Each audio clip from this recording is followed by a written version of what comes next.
And whisper, stay free, Sophie, आज Indian market में जितने भी सैनिटरी पैड्स अवेलेबल है ये सब के सब डेडली है। यस, ध्यान से सुनना, नवंबर 2022 में एक दिल्ली बेस्ड एनजीओ ने इंडिया के इन 10 पॉपुलर सैनिटरी पैड्स को स्टडी किया था एंड बिलीव इट और नॉट, लेकिन इन सब में वोलेटाइल ऑर्गेनिक कंपाउंड्स, VOCs और थायराइड्स जैसे टॉक्सिक केमिकल्स पाए गए थे। अब ये केमिकल्स क्या करते हैं पता है? वेल, हाल ही में साउथ कोरिया की 3000 से ज्यादा औरतें अचानक से एक साथ रिप्रोडक्टिव हेल्थ इश्यूज एक्सपीरियंस करने लगी। फिर जब इस पे इन्वेस्टिगेशन हुआ तब मालूम पड़ा कि ये सारी औरतें तो एक ही कंपनी का पैड यूज करती थी। एंड फिर जिसमें फर्दर इन्वेस्टिगेशन से ये मालूम पड़ा कि ये बीमारियां तो वही VOCs और थायराइड्स जैसे टॉक्सिक केमिकल्स की वजह से कॉज हुई, जो आज ऑलमोस्ट हर इंडियन सैनिटरी पैड्स में कॉमन बात है। बट ये सबसे भी ज्यादा कंसर्निंग बात तो ये है कि ये जो टॉक्सिक केमिकल्स की बात हम करते आ रहे हैं, ये एक बार के लिए औरतें खा भी लेना, that is way better as compare to अपने वजाइना से इन केमिकल्स को कॉन्टैक्ट में आने देने से। यस, वेल 1999 में एक एक्सपेरिमेंट हुआ था जिसमें कुछ फीमेल सब्जेक्ट्स को इक्वल क्वांटिटी में एस्ट्रोजन, जो एक हार्मोन होता है, उसके डोजेस को एडमिनिस्टर किया गया था। आधी औरतों को एस्ट्रोजन ओरली यानी कि मुंह से निगलने बोला था और आधी औरतों को वजाइना के थ्रू एडमिनिस्टर किया था। अब बिलीव नहीं करोगे, लेकिन जिन सब्जेक्ट्स को वजाइनली डोज दिया गया था ना,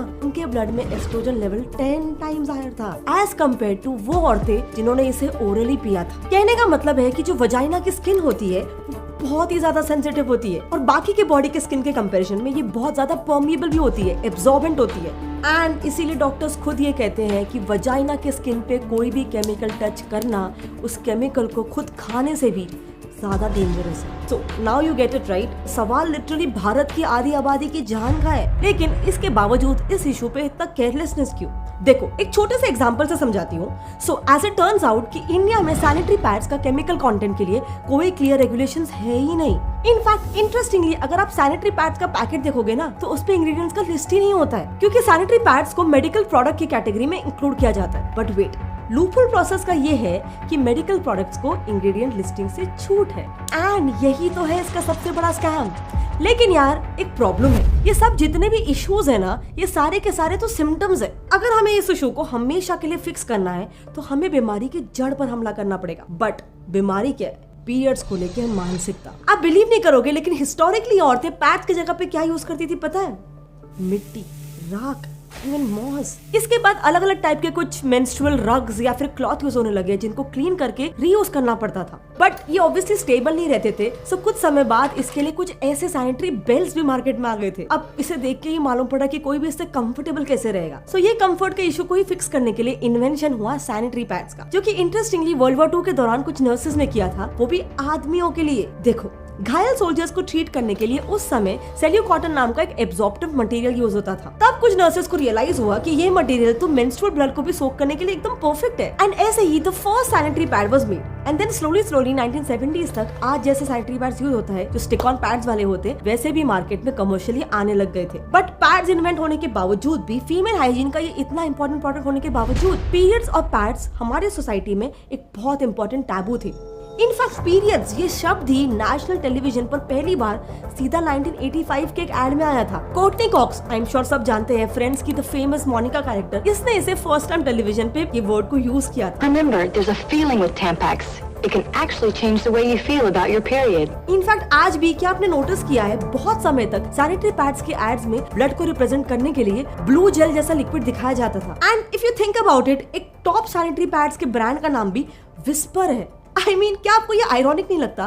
फिल्मों में तो ब्लडशेड और वायलेंस देखना बहुत पसंद है सबको, लेकिन एक वुमेन की लाइफ का इतना ज्यादा नेचुरल और नॉर्मल फेस को लेकर लोग इतने back to a topic. But again quite interestingly, हमारा माइंडसेट कि इंडियन सोसाइटी आज भी पीरियड्स को लेकर बहुत ज्यादा नैरो माइंडेड है, well that is not completely true. कुछ इंडियन कल्चर्स में तो मेंस्ट्रुएशन को ओपनली ऑनर और सेलिब्रेट किया जाता है, जैसे ओडिशा का फेमस राजा फेस्टिवल। इस 3 दिन के त्योहार में रेन्स का वेलकम किया जाता है, ये मान के कि इस दौरान हमारी पृथ्वी माता मेंस्ट्रुएट कर रही है। एंड इसमें सभी मेंस्ट्रुएटिंग औरतों को भी जिनको पीरियड्स है, उनको गॉडेसेस की तरह ट्रीट किया जाता है। सिमिलरली असम में भी हर साल 3 दिन का एक महोत्सव होता है, जिसमें ऐसा माना जाता है कि वहाँ की जो लोकल गॉडेस है कामाख्या देवी, वो मेंस्ट्रुएट कर रही है। एंड इसीलिए उसी दौरान उन्हें रेस्ट और प्राइवेसी देने के लिए मंदिर के द्वार भी तभी बंद रखे जाते हैं। इसके अलावा तमिलनाडु और दूसरे दक्षिण भारतीय राज्यों में भी लड़की के फर्स्ट पीरियड्स को बहुत जोरों शोरों से सेलिब्रेट किया जाता है। इसे हाफ साड़ी फेस्टिवल भी कहा जाता है, जहाँ पे लड़कियों को आधी साड़ी पहनाकर उनकी पूजा की जाती है और उन्हें बहुत सारे गिफ्ट्स भी दिए जाते हैं। इनफैक्ट हिंदू धर्म में तो कॉस्मिक योनि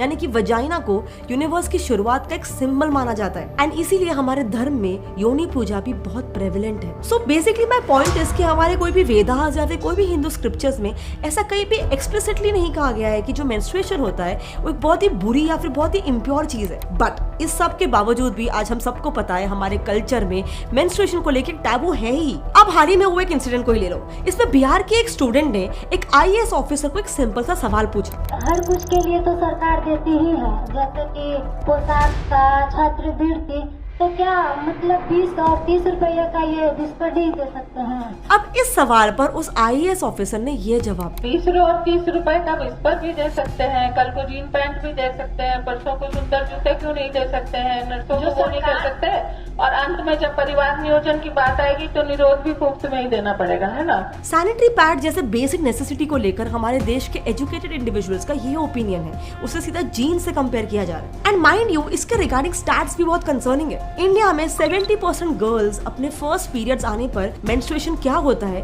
उसके बारे में उन्हें कोई जानकारी ही नहीं होती है। 28% इंडियन वुमेन ने पीरियड्स के दौरान आइसोलेशन फेस किया है एंड 3.3 करोड़ इंडियन गर्ल्स तो अपना फर्स्ट पीरियड्स आने पर स्कूल जाना ही छोड़ देती है। इनफैक्ट बहुत कम लोग ये जानते होंगे कि इंडिया के कई रूरल रीजन्स में तो औरतों को पीरियड्स आने पर घर से बाहर एक अलग पीरियड हट में भेजा जाता है रहने के लिए। ये हट्स दूर जंगलों में होते हैं जिसमें कोई भी फैसिलिटीज नहीं होती है, बेसिकली बहुत ही ज्यादा अनसेफ और अनहाइजीनिक होता है। अब यही प्रथा नेपाल में भी प्रेवलेंट है और आए दिन इसकी वजह से कई सारी औरतों की डेथ भी हो जाती है। इनफैक्ट पाकिस्तान में तो आज वहाँ पर चल रहे इकोनॉमिक क्राइसिस की वजह से वहाँ की सरकार ने पैसे बचाने के लिए सैनिटरी पैड्स के की मटेरियल को ही इम्पोर्ट करना बंद कर दिया है। अब ये मत समझना कि ये स्टिग्मा सिर्फ एशियन कंट्रीज में ही है, वेस्ट कंट्रीज जैसे कि US और UK में भी यही स्टिग्मा प्रेवलेंट है। फॉर द लॉन्गेस्ट टाइम यहाँ पर भी टैम्पॉन्स और दूसरे फीमेल हाइजीन प्रोडक्ट्स को लग्जरी आइटम माना जाता था और उस पर एज अ नतीजा एडिशनल टैक्सेस भी लगाए जाते थे। इनफैक्ट पीरियड्स को लेकर टैबू इतना ज्यादा है कि आज की तारीख में पीरियड्स के लिए अलग अलग लैंग्वेजेस में कुछ 5000 यूफेमिज्म्स है,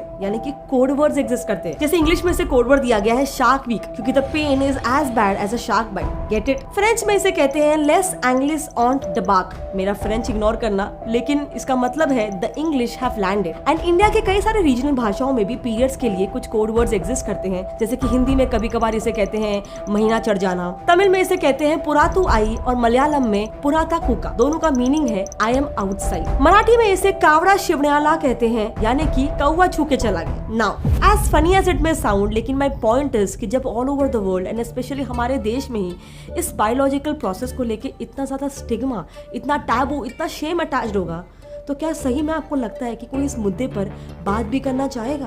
भले ही इस इशू पे कितने भी प्रॉब्लम्स क्यों ना हो, चीजें सामने आएगी ही नहीं।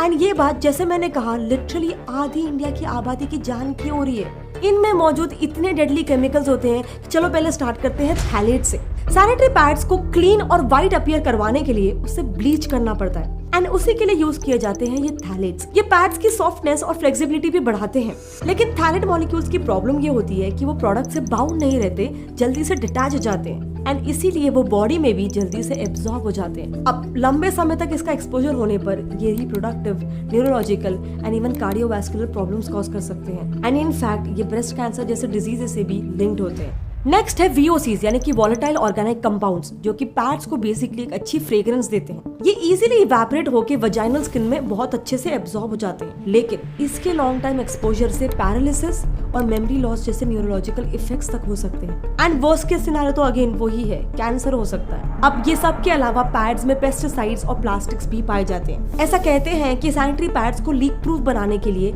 इनमें 4 प्लास्टिक बैग्स के बराबर का प्लास्टिक यूज किया जाता है एंड इन प्लास्टिक बैग्स को डिकम्पोज होने के लिए 500 से 600 साल लग सकते हैं। मतलब आपकी हेल्थ के साथ साथ ये एनवायरनमेंट के लिए भी एक बहुत बड़ा बर्डन है। But here's the big question, sanitary pads नहीं तो और क्या? देखो, मार्केट में tampons, menstrual cups, menstrual discs जैसे बहुत सारे ऑल्टरनेटिव्स अवेलेबल हैं, लेकिन ये इतने भी रेडिली अवेलेबल नहीं होते। बट फिर भी इंडिया में आज बहुत सारे locally made eco friendly pads available हैं। आई अंडरस्टैंड कि ये ऑप्शंस उतने ज्यादा लीक प्रूफ या फिर कन्वीनियंट नहीं होंगे जैसे रेगुलर पैड्स होते हैं, एंड इसीलिए बहुत ज्यादा जरूरी है कि गवर्नमेंट इस इशू पे जितना जल्दी हो सके कोई रेगुलेशंस लेकर आ सके। क्योंकि इंटरेस्टिंगली अगर कैलकुलेट करें तो एक एवरेज औरत अपने लाइफ के 10 साल पीरियड्स में ही बिताती है, एंड ये ड्यूरेशन भी अभी और बढ़ते जा रहा है क्योंकि आजकल तो 7-7 साल की लड़कियां भी प्यूबर्टी हिट कर रही है। यस, आपने नोटिस नहीं किया, आजकल स्कूल जाने वाली लड़कियां भी एकदम मैच्योर लगने लग गई है।